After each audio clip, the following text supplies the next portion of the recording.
Fala galera, videozinho pro canal aqui. Como em todo grande campeonato, eu faço sempre uma avaliação aí de como foi. E essa vez é o ADCC, né? Um grande evento, talvez o evento mais bem preparado pela organização da ADCC até hoje. Uma produção muito legal, a arena era muito boa no Convention Center em Anaheim. Sempre os tradicionais 3 tatames brancos ali, e uma característica da DCC é que ele começa pelas categorias mais pesadas e vai descendo até a mais leve. Então vamos fazer da mesma maneira, vamos começar analisando as categorias mais pesadas. O acima de 99, o Kainan venceu, o que foi uma surpresa até, embora a gente soubesse que ele era um sério candidato, mas tinha bochecha na categoria. Ele venceu na semifinal, e o destaque maior talvez tenha ficado pro Nick, um faixa azul que ganhou de ninguém menos do Muhammad Ali, do Orlando, que tinha sido campeão em 2015, e do Cyborg, que já foi até campeão absoluto em 2013 na China. Então o garoto fez um campeonato sensacional, uma movimentação, um ritmo impressionante, e só foi parado na final pelo Kainan, obviamente pela qualidade técnica do Kainan no jiu-jitsu, e acabou pegando as costas dele, mas mesmo assim foi um grande combate, ele lutou até o final, foi, na minha opinião, o destaque dessa categoria. Na menos de 99, uma categoria totalmente dominada pelo Gordon Ryan, mostrou realmente que está num nível acima dos competidores. Fiquei muito feliz com uma performance do Trator, né, que foi chamado de última hora para o campeonato e teve uma performance ótima, chegou na final, ganhando do Vini Magalhães, do Pezão, na semifinal, Jackson Souza, enfim, grandes adversários no caminho dele, e ele conseguiu chegar aí na final e ficar em segundo lugar, mas obviamente o brilho da categoria, sem dúvida nenhuma, é do Gordon Ryan, que fez um campeonato impecável.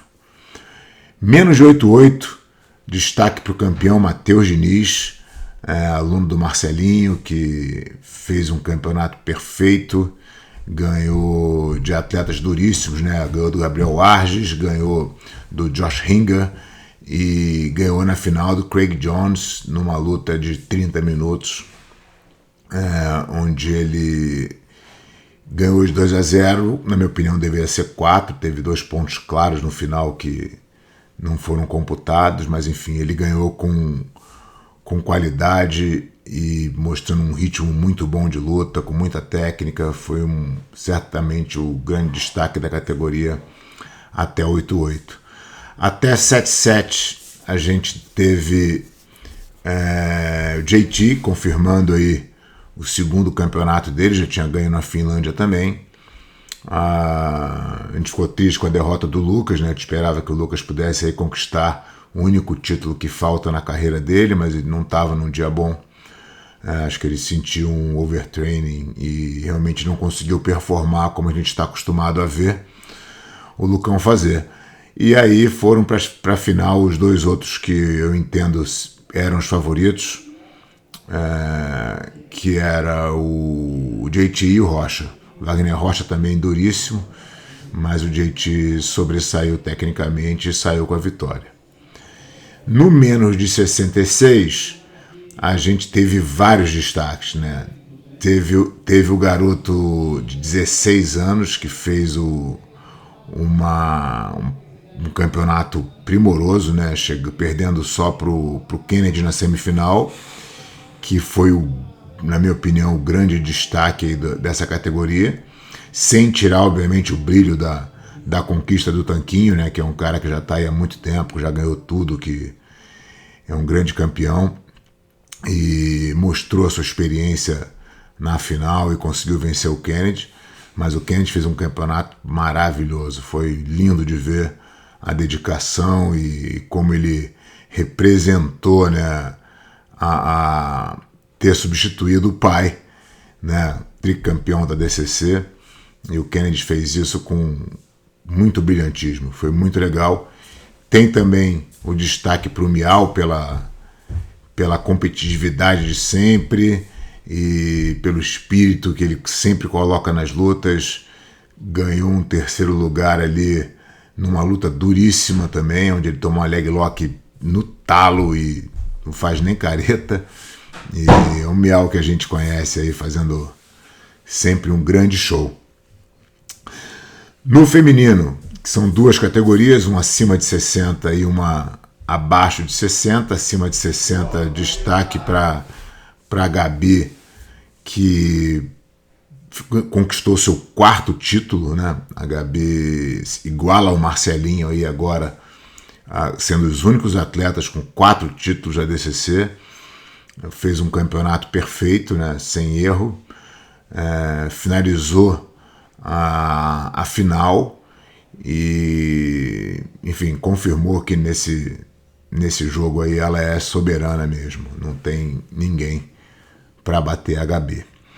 No menos de 60 a gente teve aí a surpresa da derrota da Bia Mesquita, que sempre apresenta um jiu-jitsu fora de série, né? Talvez seja, acho que a atleta mais técnica do feminino aí nessa última década, vamos dizer assim. E ela perde finalizada para a Ffion numa chave de braço linda, né, que ela chegou a luxar o cotovelo, inclusive, por não querer bater. Mas então o desconto fica para a Ffion aí como por ter finalizado a Bia Mesquita. Do outro lado da chave, a Bianca Basílio fez um campeonato perfeito também, e na final finalizou numa chave de calcanhar muito justa, com a confiança, né, na final você não pode puxar para a guarda, são -1 de cara. Ela saiu puxando para a guarda com uma confiança no jogo e teve sucesso, finalizou a Ffion na final. Por último, não por último, né, penúltimo, o absoluto. De novo, o Gordon Ryan mostrou uma superioridade muito grande e dominou todas as lutas, inclusive na final com o Bochecha. Acho que o Bochecha estava um pouco cansado também, mas o Gordon mostrando não só um preparo físico excepcional, mas uma confiança e ficando na frente da luta o tempo inteiro. O Bochecha administrou o que pôde. Infelizmente a organização do ADCC deu uma punição para ele que acabou não tendo overtime. Seria mais legal ter uma final de absoluto que era tão esperada entre o Gordon e o Bochecha sendo definida por algum deles, né? E não pelos árbitros, numa punição que, no meu entender, não precisava. Não que não coubesse uma punição. Acho que o Bochecha até realmente segurou a luta em alguns momentos, mas, a DCC é uma luta de meia hora, eu acho que isso tem que ser dado de desconto. E seria melhor se tivesse mais um overtime e deixassem ali eles decidirem de fato. Mas isso não, de forma nenhuma, manchou aí a brilhante vitória e performance do Gordon Ryan, que mostrou que, de fato, sem kimono, é o melhor atleta da atualidade. E aí sim, por último agora, a análise da Super Fight entre o Galvão e o Preguiça. O Galvão realmente mostrou que é um cara que se prepara muito, que treina muito e veio altamente preparado.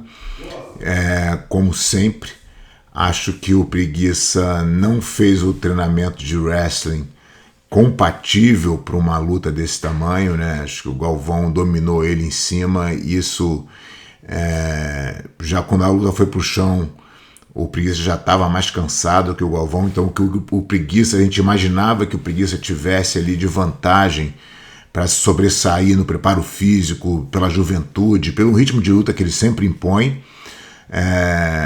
O Galvão quebrou isso. O Galvão impôs o ritmo o tempo todo e lutou 30 minutos na frente, sem correr nenhum risco, mostrando uma performance fantástica e merecendo aí o 4º cinturão de Super Fight.